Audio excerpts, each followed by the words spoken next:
नमस्कार। आइए आज हम सब मिलकर भारतीय पौराणिक कथाओं की एक बहुत ही दिल छू लेने वाली कहानी में चलते हैं, जो महान राम सेतु पुल के निर्माण के समय की है।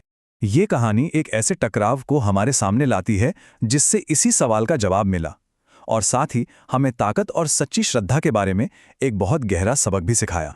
तो हमारी कहानी शुरू होती है समुद्र के किनारे, जहां एक बहुत ही बड़ा एक ऐतिहासिक काम चल रहा था। लंका तक जाने के लिए एक पुल बनाया जा रहा था। जरा सोचिए, वो माहौल कैसा होगा। हवा में चारों तरफ बस जय श्री राम के नारे गूंज रहे हैं, और इसी अपार शक्ति और मेहनत के बीच एक नन्हे सी जीव के दिल में भी सेवा करने की एक बहुत गहरी इच्छा जागी। वो थी एक छोटी सी हथेली में समा जाने वाली गिलहरी। अब जाहिर है वो पहाड़ तो नहीं उठा सकती थी, तो उसने अपना एक अलग ही एक अनोखा तरीका निकाला। यहाँ हम देख सकते हैं कि कैसे दो बिल्कुल अलग अलग कोशिशें हो रही थीं। एक तरफ वानर सेना थी जिनकी अपार शक्ति थी, और दूसरी तरफ ये नन्ही गिलहरी जिसके पास सच्ची भक्ति थी। वो करती क्या थी?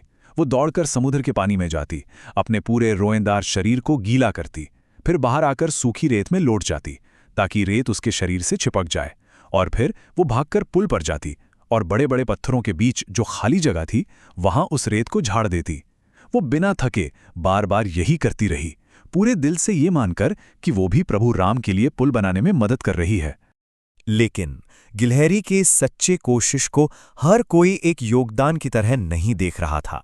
एक विशाल वानर जो अपने रास्ते में इस छोटे से जीव को देखकर चिढ़ गया था, वो गिलहरी पर चिल्लाया, उसके छोटे से आकार का मजाक उड़ाते हुए बोला, अरे ओ मूर्ख, ये सब क्या कर रही है? ये ताकतवरों का काम है, हट जा रास्ते से, कहीं हमारे पैरों के नीचे आकर कुचली जाएगी।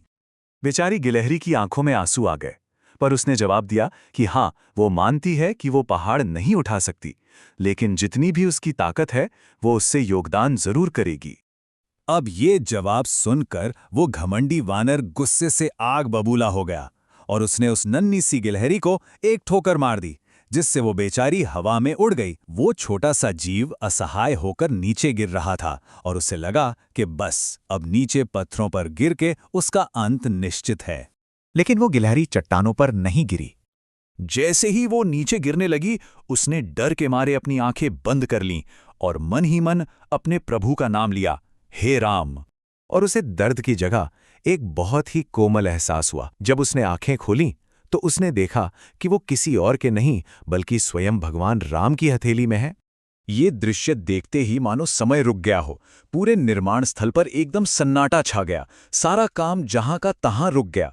हनुमान समेत पूरी वानर सेना हैरान खड़ी थी, ये देखकर कि कैसे प्रभु राम उस कांपती हुई गिलहरी को प्यार से सहला रहे हैं। प्रभु राम की आंखों में आंसू थे। उन्होंने उस वानर की तरफ देखा जिसने गिलहरी को ठोकर मारी थी, जो अब डर से कांप रहा था। और तब प्रभु राम ने सबको गिलहरी के उस काम का असली मतलब समझाया, जो दिखने में भले ही छोटा था पर जिसका महत्व बहुत बहुत बड़ा था। उन्होंने समझाया, तुमने जो बड़े बड़े पर्वत रखे वो तो उबड़ खाबड़ थे, उनके बीच में बड़ी बड़ी खाली जगह रह गई थी।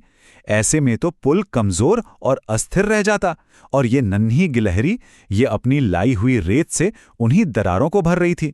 इसकी रेत तुम्हारे पहाड़ों के लिए सीमेंट का काम कर रही थी। प्रभु राम ने एकदम साफ कर दिया कि भले ही वानरों में बहुत शक्ति थी, लेकिन इस गिलहरी ने अपना सब कुछ, अपना पूरा अस्तित्व इस काम में लगा दिया था। इसलिए उसकी भक्ति किसी भी महान योद्धा से कम नहीं थी।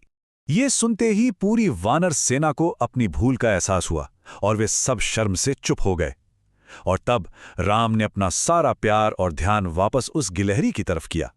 उन्होंने उस नन्हे से जीव से कहा कि उसकी भक्ति को कभी भुलाया नहीं जाएगा, और वे खुद उसके सच्चे प्रेम के कर्जदार हैं।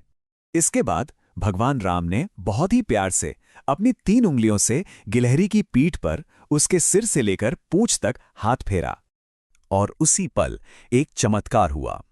गिलहरी की पीठ पर 3 बहुत ही सुंदर सफेद और काली धारियां बन गईं।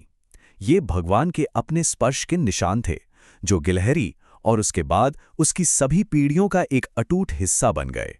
राम ने गिलहरी को आशीर्वाद देते हुए कहा कि ये धारियां हमेशा इस बात की याद दिलाएंगी कि किसी भी सेवा का मूल्य दिल में बसे प्यार से होता है, शरीर की ताकत से नहीं।